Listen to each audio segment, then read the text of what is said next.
News में आपको हम दिखाते हैं आगे खबर। नेपाल में फंसे भारतीयों के रेस्क्यू की। जी हां, नेपाल में 8 सितंबर से शुरू हुई हिंसा और राजनीतिक संकट के कारण सैकड़ों भारतीय वहां पर फंसे।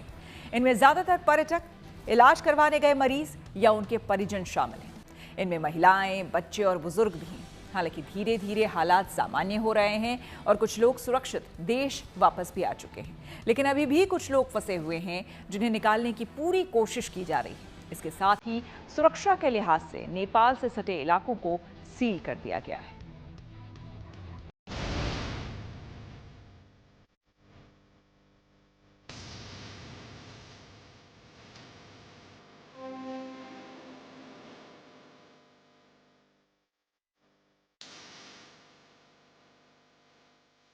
नेपाल के मौजूदा हालात को देखते हुए वहां से भारतीयों की वतन वापसी के लिए रेस्क्यू ऑपरेशन चलाया जा रहा है।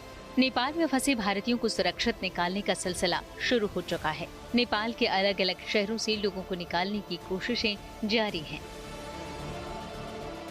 हिंसा के आग में जल रहे नेपाल में जो टूरिस्ट जो है भारत से नेपाल में गए हुए थे, जैसे जैसे ढील मिल रही है वो अपने वतन को वापसी कर रहे हैं। यहाँ जो है एक अहमदाबाद गुजरात से आए टूरिस्टों का जत्था जो है यहाँ भारत नेपाल के नो मैंस लैंड पे पहुँचा हुआ है और यहाँ जो है ये लोग अपने सामानों की जांच पड़ताल कराने के बाद जो है अब भारत में प्रवेश करने जा रहे हैं। हम यहाँ इन लोगों से बात करेंगे। एक टूरिस्ट हैं, इनसे हम बात कर रहे हैं। आप लोग नेपाल में गए थे, क्या कुछ देखे हैं नेपाल में, क्या कुछ है? छोड़ दिए। हम नेपाल में गए थे। नेपाल में हमने काफ़ी कुछ एंजॉय भी किया। पोखराज गए, मनोकामना देवी गए, देन उसके बाद हम काठमांडू गए तो वहाँ पे थोड़ा क्रिटिकल था। हमने हमारे सामने 1-2 कार जलते हुए देखी है और 7-8 घंटे हम ट्रैफिक में थे। फिर हम यहाँ पे अभी बॉर्डर पे आए हैं काफ़ी कुछ जर्नी करके। यहाँ हैं, इनसे हम बात कर रहे हैं। एक भाई साहब, क्या हुआ था? वहाँ हम गए, वो मनोकामना से आगे तो करीबन 20 किलोमीटर या 25-30 किलोमीटर दूर था काठमांडू मेरा। तो वहाँ पे ट्रैफिक जाम था और सब लोगों को रोक के रखा था मेरा। फिर हम लोग वहाँ से रिटर्न आ गए वापस। तो रिटर्न आते टाइम करीबन 10-12 किलोमीटर गए ना, तो आगे लोग टायर जला रहे थे और गाड़ियों की जला रहे थे। तो फिर हम वहाँ पे करीबन 1-2 घंटे रुके। वहाँ रोक रखा था ट्रैफिक के लोगों ने और फिर आगे जाने दिया। आप ये बताइए, वहाँ आप लोग क्या क्या देखे वहाँ सड़कों पे नेपाल में? हमने पोखरा देखे, फिर बुक्ति धाम देखे, मनोकामना मंदिर देखे। नहीं, जो बवाल हुआ सड़कों पे, आप लोग क्या क्या देखे? बवाल वो टायर के सब जला रहे थे ना, वो देखे। डर लग रहा होगा एकदम? बहुत डर लगा था कि हमारे पास ना आ जाए, ऐसा डर लगता था। क्या बताते थे होटल वाले? कुछ कहते थे आप लोगों से? हाँ, कि आप वापस चले जाओ, ऐसा कहते थे। अच्छा। अब काठमांडू मत जाओ, आप वापस चले जाओ। अच्छा, मतलब अभी आप लोगों को और नेपाल में घूमने का प्लान था? हाँ, प्लान था, 2 दिन का था। पर हम वापस आ गए। चाहे नेपाल से सटा बॉर्डर सुनौली हो या गौरीफंटा बॉर्डर हो, जिसे जहां से मौका मिल रहा है वो जल्द से जल्द स्वदेश वापसी कर रहा है। बहुत सारे लोग जो नेपाल में हैं उन्हें भारत आने दिया जा रहा है। अगर वो भारत के हैं और जो नेपाली यहाँ से जाना चाहते हैं उन्हें जाने दिया जा रहा है। बाकी पूरी तरीके से गाड़ियों पर रोक है, आवाजाही पर रोक है और आज तो नेपाल में कई जगहों पर कर्फ्यू भी लगा हुआ है। लेकिन कई लोग हैं जो कि पिछले कई दिनों से नेपाल में थे और अब लौटे हैं। बड़ी मुश्किल से बॉर्डर पार करके वापस भारत की सीमा में दाखिल हुए हैं। आप लोग कब से थे, कहाँ थे? 5 तारीख से थे सेतु पुल पे धनगढ़ी में।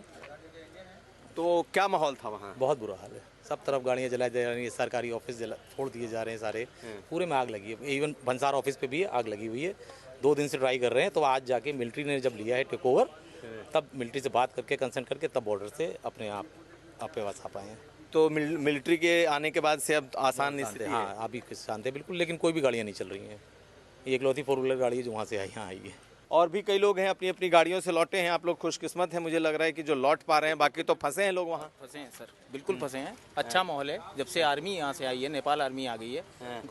जो जाना चाह रहा है उसका साथ सपोर्ट कर रही है कि आप जाओ। मैं गया, पहले बात करी, उसके बाद मैंने गाड़ी निकाल के लाया हूँ। अदरवाइज इससे पहले कल का माहौल, परसों का जो माहौल था वो बहुत ख़राब था, बहुत ख़राब। तो आप लोगों ने अपनी आंखों से देखा? आंखों से देखा, जो फिल्मों में लोग हमने आज तक देखा, हमने वो देखा है। ये तमाम लोग अगर आप देखें तो नेपाल से आने वाले लोग हैं जिनकी चेकिंग हो रही है और पैदल जो लोग भारत में आना चाहते हैं, जो भारत के लोग हैं, उन्हें आने दिया जा रहा है। लेकिन फिलहाल कमोवेश इस वक्त शांति दिखाई दे रही है। हमारे पीछे आपको नेपाल के धनगढ़ी का जो बॉर्डर है, धनगढ़ी कस्बा है और नेपाल के ज़िले का वो बॉर्डर है जो कि आपको इस वक्त दिखाई देगा। ये जो बैरिकेड है ये नो मैंस लैंड पर है और यही वो बॉर्डर है जो भारत और नेपाल को अलग अलग करता है। लेकिन हालात आजकल के मुकाबले काफ़ी बेहतर हैं और शांति कम से कम इलाकों में बनी हुई है। महाराष्ट्र के पुणे से 30 श्रद्धालुओं का जत्था काठमांडू में पशुपतिनाथ मंदिर के दर्शन के लिए पहुंचा था, लेकिन हालात बिगड़ने के बाद ये वहां फंस गए। हालांकि सभी भारतीय पर्यटक पूरी तरह से सुरक्षित हैं। हमारे ठीक साथ जो आपको ये लोग दिखाई दे रहे हैं, असल में ये महाराष्ट्र के पुणे से एक बड़ा ग्रुप है, तकरीबन 30 लोगों का ग्रुप है जो पिलग्रिमेज पे आया था, पशुपतिनाथ में दर्शन करने के लिए आया था। लेकिन इन्हें पता नहीं था कि जब उसी वक्त नेपाल में सत्ता परिवर्तन होगा और हमारे ठीक पीछे त्रिभुवन इंटरनेशनल एयरपोर्ट है जहां से इन्हें अब तक नेपाल से वापस जाना था, लेकिन फ़िलहाल यहाँ फंसे हुए हैं ये लोग। सब पुणे के लोग हैं। आप अपना नाम बताएं और क्या कुछ आपने फेस किया है, कितना प्रॉब्लमेटिक रहा, मुश्किल रहा इस पूरे दौर को पास करना? मेरा नाम रोहित घारे है, मैं पुणे से हूँ। अभी तक फ़िलहाल 2 दिन से हम लोग इधर है। अभी तो फ्लाइट तो सब बंद है और जो बाहर का माहौल है वो बहुत डेंजर है। तो हमारा दर्शन तो हो गए पशुपतिनाथ का, अभी मंदिर भी बंद किया है, सब बंद किया है। अभी तो बोल रहे फिलहाल कि 6 बजे के बाद चालू होगा एयरपोर्ट, तो देखेंगे क्या हो रहा है क्या नहीं। घर वालों से बात हुई? हाँ चालू है, मगर अभी इधर का नेटवर्क भी हाँ खराब है, सब डाउन है। आप लोगों के भी घर में क्या चिंता हुई जब उन्होंने वहाँ समाचार में देखा होगा कि नेपाल में ऐसी स्थिति और आप यहाँ फंसे हुए हैं? एक तो ये हुआ था, हम लोग वहाँ से निकलने के बाद यहाँ पे आने के बाद नेटवर्क का इशू था, क्योंकि इंडियन सिम कार्ड यहाँ पे चलते नहीं, तो घर वालों के पास नंबर नहीं थे। और दूसरी बात ये हो गई कि यहाँ पे हम लोग का वहाँ पर ये नेटवर्क नहीं था यहाँ पे, तो 1-2 के फ़ोन चालू थे जी, तो दिक्कत शुरू से हो गई घर वालों को कांटेक्ट करने के लिए। उनसे हमारा कांटेक्ट नहीं हो रहा था, हमारा उनसे नहीं, तो दिक्कत वहाँ पे आ गई। और उसके बाद हम लोग क्या है, यहाँ पे सब नेटवर्क डाउन हो गए, तो घर वालों के 1-2 के मोबाइल चालू थे, तो उनसे हम लोग सब लोग मिल के कॉन्टेक्ट कर रहे थे। आखिर में मुझे आप बताइए कि आप लोगों का वापसी का टिकट क्या था, क्या उस प्लान पे भी बहुत असर पड़ा है? वापसी का टिकट हमारा आज 11 बजे की फ़्लाइट थी, लेकिन रीशेड्यूल होने के बाद 2 बजे की हो गई। फिर वापस अभी पता चला है कि 6 बजे के बाद एयरपोर्ट खुलने वाला है, इसलिए अभी देखते हैं 6 बजे खुलेगा, उसके बाद यहाँ से कहीं और भी जाने वाले थे आप लोग? हाँ, हम लोगों का प्लान ये था, यहाँ से दिल्ली जाना था, दिल्ली से वाराणसी, गुवाहाटी, जगन्नाथपुरी। नेपाल में अशांति के चलते महाराष्ट्र के 300 से ज्यादा लोग फंसे हुए हैं। महाराष्ट्र के उप मुख्यमंत्री एकनाथ शिंदे ने पीड़ित परिवारों से फोन पर संपर्क किया और नेपाल में फंसे लोगों को सुरक्षित वापसी का भरोसा दिया। आपके 18 लोग हैं? हाँ सर। बराबर ना? और कितने और कोई आपके ग्रुप में 18 लोग हैं, बराबर? हाँ, पूरे ग्रुप में, लेकिन हम जो लोग साथ में आए थे, वो फिर हम 4 थे, बाकी कोई अहमदाबाद से आया, कोई राजकोट से आया, कोई कहीं से दिल्ली। लेकिन वो अपने यहाँ से इंडिया से गए ना, तो वो आपके सब संपर्क में है पूरे लोग 18 लोग? हम एक ही जगह ठहरे हुए हैं सर, एक ही होटल में ठहरे। कौन सा होटल है? ये रिजेंसी। हाँ जी, हाँ जी।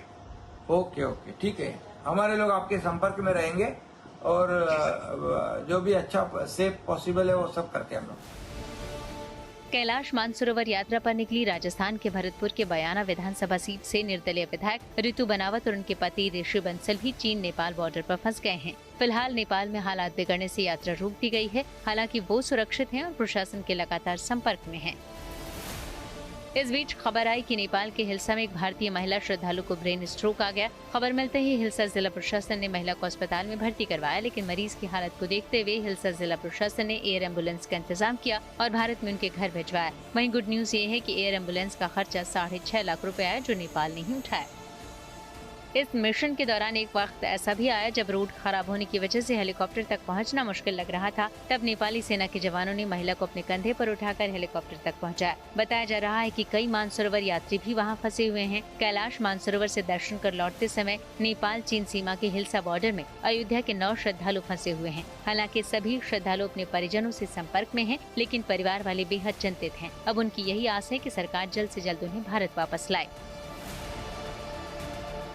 वो हमारे बड़े भाई साहब हैं रमाकांत यादव जी। वो लोग 31 तारीख को यहाँ से यात्रा पे निकले थे कैलाश पर्वत के लिए। वहाँ लोग सकुशल थे। यहाँ 2-3 दिन पहले हिंसा भड़क गई नेपाल में। वापसी में परसों रात को लोग वही बॉर्डर पे फंसे हुए हैं। हम लोग काफ़ी चिंतित हैं। सरकार से मांग करते हैं कि उनको जल्द से जल्द व्यवस्था करके सुरक्षित लाया जाए। भारत सरकार नेपाल में फंसे भारतीय लोगों की सुरक्षित वतन वापसी को लेकर गंभीर है। इस सिलसिले में सरकार की ओर से नेपाल से लगी सीमा के सभी जिलाधिकारियों को जरूरी निर्देश जारी किए गए हैं। वहीं भारतीय नागरिकों को नेपाल जाने से रोका भी जा रहा है। नेपाल से सटे बॉर्डर पर सुरक्षा कड़ी कर दी गई है और वाहनों की चेकिंग भी की जा रही है। फिलहाल नेपाल में हालात धीरे धीरे सामान्य हो रहा है और जिंदगी पटरी पर लौटने लगी है।